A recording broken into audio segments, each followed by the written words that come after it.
গোপালগঞ্জে জাতীয় নাগরিক পার্টির সমাবেশ ঘিরে হামলা, সংঘর্ষ ও প্রাণহানির ঘটনার পর জেলায় চলছে ২২ ঘন্টার কারফিউ।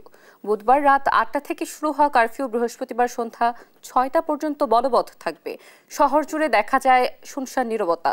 শহর ও বাজারগুলোতে মানুষের উপস্থিতি অনেকটাই কম।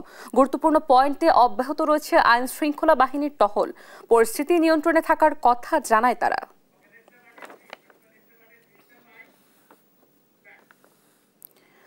গোপালগঞ্জের পরিস্থিতির কথাই আমি বলছিলাম এবং গোপালগঞ্জের কারফিউর পরিস্থিতি জানাতে আমাদের সাথে সরাসরি যুক্ত হচ্ছেন আমাদের সহকর্মী শেখ জাবেরুল ইসলাম। আমরা যুক্ত হচ্ছি তার সাথে।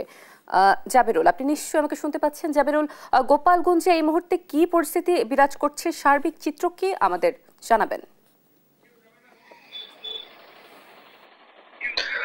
অতসী, আপনি আসলে কারফিউর বিষয়ে যেমনটি বলছিলেন, গতকাল এনসিপির কেন্দ্রীয় নেতৃবৃন্দের বহরে হামলার ঘটনা ঘটে এবং আওয়ামী সমর্থকদের সাথে সেনাবাহিনী এবং পুলিশের যে পাল্টা হামলার ঘটনা এবং গুলিবর্ষণের ঘটনা ঘটে। এই ঘটনার উদ্ভূত পরিস্থিতি সৃষ্টি হয় জেলা প্রশাসন থেকে ২২ ঘন্টার কারফিউ জারি করে। গতকাল রাত ৮টা থেকে আজ সন্ধ্যা ৬টা পর্যন্ত এই কারফিউ চলমান থাকবে। আজ আমরা শহরের বিভিন্ন রাস্তা এবং পয়েন্ট গুলো ঘুরে দেখেছি। গুরুত্বপূর্ণ যে সকল পয়েন্ট আছে, পয়েন্ট গুলো ঘুরে দেখেছি। সেখানে আইন শৃঙ্খলা রক্ষাকারী বাহিনী তৎপর রয়েছেন।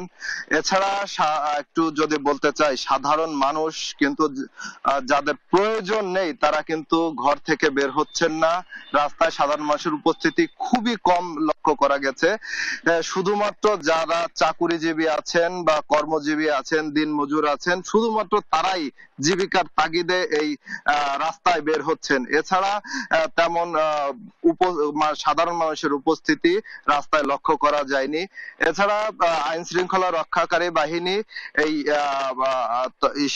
কারফিউ বাস্তবায়ন করতে সদা তৎপর রয়েছেন বলে তারা জানিয়েছেন। এই ছিল আমার কাছে গোপালগঞ্জ থেকে কারফিউর সর্বশেষ।